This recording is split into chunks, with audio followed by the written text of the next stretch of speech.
we discussed about chemical reaction in haloalkane and haloarenes. Following chemical reaction are occurs in haloalkane. It means haloalkane shows their chemical properties by nucleophilic substitution reaction, elimination reaction, and other reaction with metals.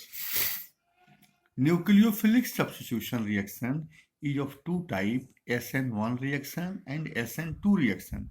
It means nucleophilic substitution unimolecular and bimolecular substitution reaction.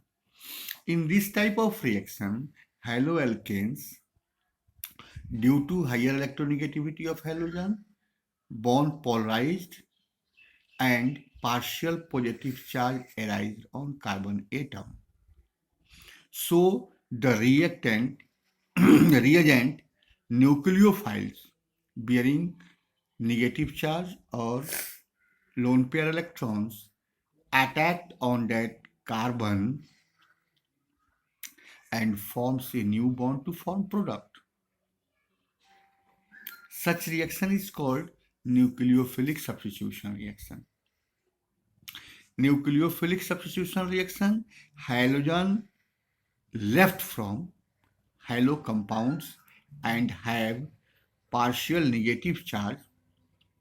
Example for alkyl halide, halogen partial negative and carbon partial positive.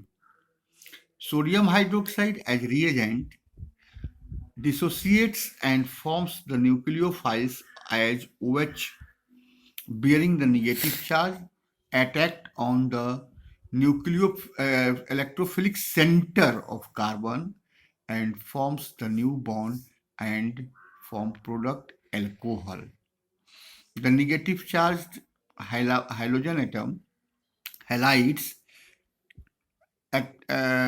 combines with sodium ion and forms sodium halide. So by this mechanism we discussed the reaction with different reagents. Sodium hydroxide, potassium hydroxide or water, these all forms the nucleophiles OH minus. इसमें हमको एक चीज पर ध्यान देना है, reaction बच्चे कैसे याद करेंगे, यहाँ कहीं याद नहीं करना है, इस मैकेनिज्म को समझ लेना है कि कोई भी रिएजेंट जो है जब अटैक करता है हाइलोएल्केन पर, तो हाइलोएल्केन में क्या होगा, उनके बीच का बॉन्ड टूटेगा और पार्शियल पॉजिटिव चार्ज कार्बन वाले सेंटर पर बनेगा, इलेक्ट्रोफिलिक सेंटर। तो इलेक्ट्रोफिलिक सेंटर पर कौन अटैक करेगा, न्यूक्लियोफाइल्स। और रिएजेंट में न्यूक्लियोफाइल्स क्या बनेगा, यहाँ पर रिएजेंट में न्यूक्लियोफाइल्स क्या बन रहा है, OH। अब OH अटैक करेगा तो जहां सेंटर में पॉजिटिव चार्ज है और जहां रिएजेंट का नेगेटिव चार्ज है, उन दोनों के बीच में बॉन्डिंग होगा और नया बॉन्ड का फॉर्मेशन होगा, प्रोडक्ट बनेगा। तो अब आप इन फॉलोइंग रिएजेंट के साथ रिएक्शन करके प्रिडिक्ट कर सकते हो कि हमारा मेन प्रोडक्ट क्या बन रहा है। इन सब रिएजेंट में OH न्यूक्लियोफाइल्स बन रहे हैं, इसलिए अल्कोहल बनेगा। वैसा ही सोडियम एल्कोक्साइड है, RONA, sodium methoxide, sodium ethoxide, उसमें क्या बनेगा, ONA के बीच का बॉन्ड टूटेगा, O पर माइनस और Na पर प्लस हो जाएगा। यहाँ पर ROR इस ईथर बन रहा है, एल्कोहल भी बना हैलोएल्केन से, ईथर भी बना।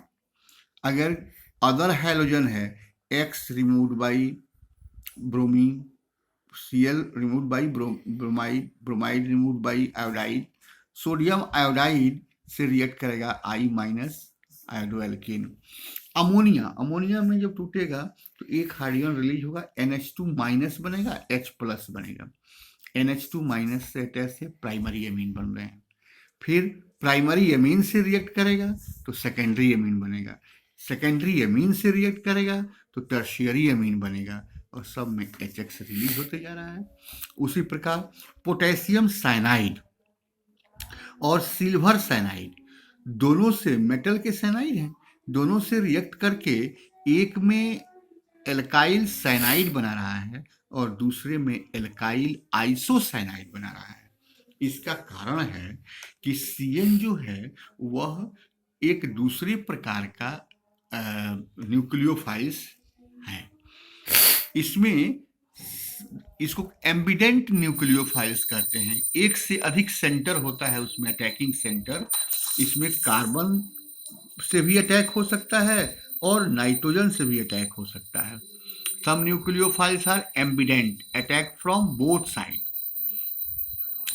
Cyanide is one of the ambident nucleophiles, can attack both carbon as well as nitrogen side.